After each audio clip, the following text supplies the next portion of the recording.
discuss this in more detail, let's talk to our Foreign Affairs editor, Armen Georgian, who's on the line now. Armen, we had Gulliver Cragg there talking about what's happening on the ground, but also we have diplomatic movements as well.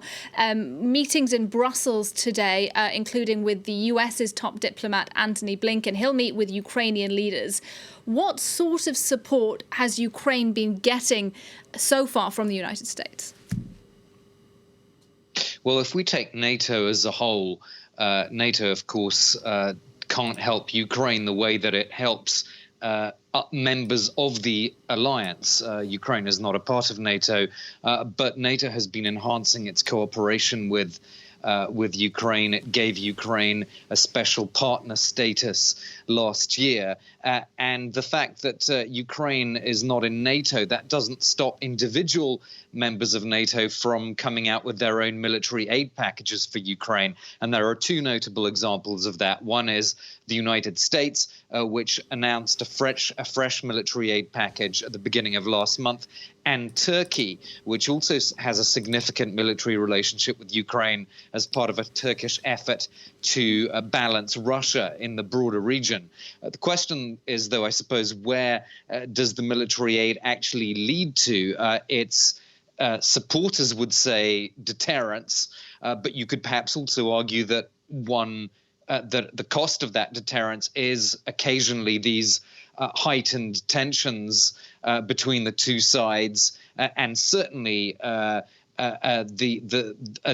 changed military balance would seem to move the whole conflict further away from any kind of political solution. Armen, talk to us about what else is on the agenda during these talks in Brussels. Well, energy security is a big issue. It's been a cause for concern for authorities in Kiev and indeed other governments in Central and Eastern Europe and in the Baltics. The big concern for some of these countries is something called the Nord Stream 2 pipeline, which will take Russian gas to Germany, and the route bypasses the Baltic states as well as Poland and Ukraine. And when I asked the Ukrainian foreign minister about this a few weeks ago, he was pretty outspoken on this issue. We can be sure that it's going to be coming up today in his talks with Anthony Blinken. But first, let's take a listen to DMYTRO KULEBA, the Ukrainian foreign minister. Nord Stream 2 is a big problem. It's a big problem for Europe, not only for Ukraine, because it reshapes the energy balance in Europe, and more importantly, it deviates from the strategy of diversification of the sources of supply of energy to the EU market.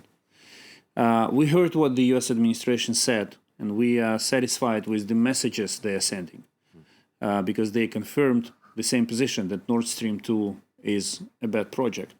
But we should give this administration some more time to take specific actions.